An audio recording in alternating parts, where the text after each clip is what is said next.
Pacers with a chance to win it. Final seconds, no fouls to give. Halliburton looking. Halliburton driving, pulls up, jump shot. It's good! It's good! With 0.3 of a second remaining. Tyrese Halliburton has done it again. The Indiana Pacers still gained one of the NBA Finals in crazy fashion. Hello everybody, my name is Daniel and you are watching Bringing Sports Media Back one step at a time. And how about that for a Game 1 of the NBA Finals? Let's get straight into the recap. I am sat here at 1:16 in the morning, about an hour and a half or 2 hours after the game, and to be quite frank with you guys, I still don't have any words to describe what happened, but let's go ahead and talk about the Thunder here. The Thunder played an excellent first half, causing 19 turnovers, but where they lacked tonight was creating points off of those same turnovers. The shooting was really not there for really anybody but Shea tonight, and if you're causing 19 first half turnovers and not converting, it's not a good sign if you only have 12 at halftime.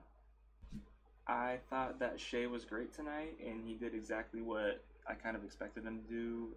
However, Jalen Williams and Chet Holmgren, for example, struggled a lot in this game. Chet barely even played. I think he only played about 24 minutes tonight, which is crazy for a guy of his standard. I know the Thunder are going for a small ball type of deal, but he was shooting bad, but I still think they could have benefited with him on the floor.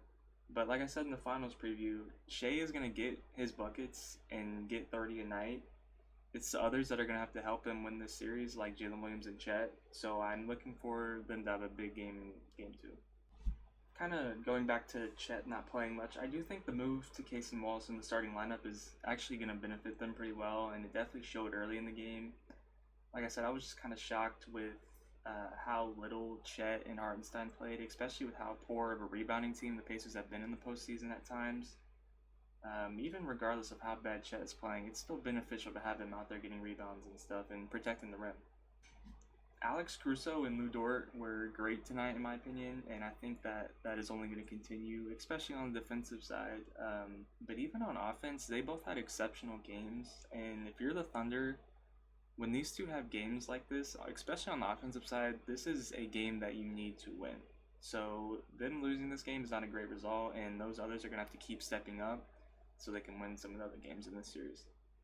If you are a Thunder fan, or even one of the players right now, I have no doubt that you are probably feeling pretty deflated, but this series is definitely far from over, and the Thunder have a bunch of things they can improve on going into the next few games to help close out some of these games. This game is going to hurt to lose, especially if they go on to lose this series, but there are plenty of things that they can fix to win this series still. Here on the Pacers side, now, I'm not going to lie, it seems like every series these guys have some crazy historic record that they break, or they're the first team to do this, but here's a little fun one for the finals. Going into this game, teams were 0-182 when trailing by 9+ points in the final 3 minutes of an NBA Finals game. The Pacers now have etched themselves in history, and they are the first team to ever do that, which, like I said, it seems like every series they have something, some crazy stat like this, but it just goes to show how resilient this team is, and they never think they're out of it, and clearly they're showing that they are never out of it. The Pacers absolutely stole this game from the Thunder tonight. They did a great job of hanging in there. This game could have easily gotten out of hand in the first half, especially with the amount of turnovers they had. But they never backed down. They kept chipping into the lead, and they got it to a reasonable amount in the fourth. And I said it in my finals preview yesterday that it is a win for the Pacers if they get this game down to the clutch time. They've been doing it all playoffs, and they do it here again in Game 1 of the NBA Finals, and they absolutely stole this game. Even though they won this game tonight, the Pacers cannot have a half like they did in the first half tonight. I would bank on the Thunder capitalizing more off the turnovers in the next coming games. I do think that in the second half they responded well, and they definitely settled in a bit more. The Thunder's defense was obviously a big part of the turnovers in the first, but I do also think the Pacers came out a bit jittery. You kind of saw it with Obi with the early turnovers, but then he kind of settled in, started hitting threes. Same with Tyrese in the second half. He looked a bit too rushed, and then he finally was getting some good looks, and I think he'll continue to get those the rest of the series. So the Pacers have good things to kind of capitalize on going into the next few games. And now they got Game 1 out of the way and all the jitters. So I loved what I saw with Andrew Nembhard in the fourth. He personally, for me, is the MVP of the game. Playing Halliburton off the ball was honestly a good change of pace for the Pacers in the fourth.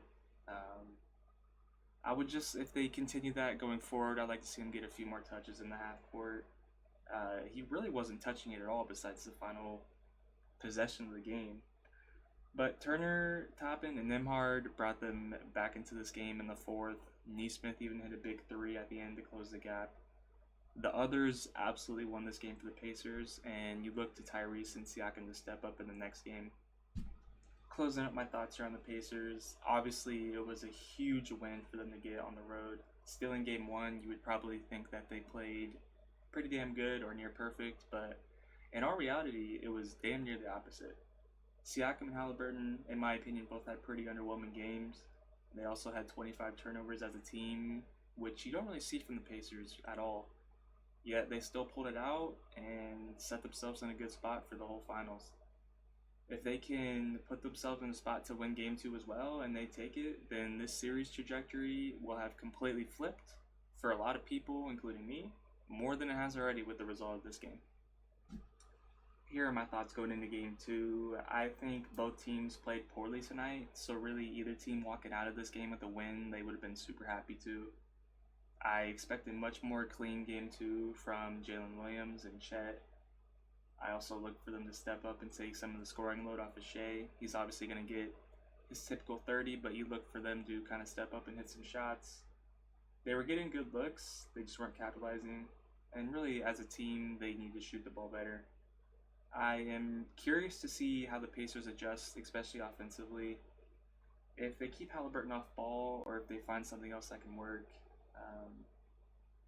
I'm just curious to see how they handle that.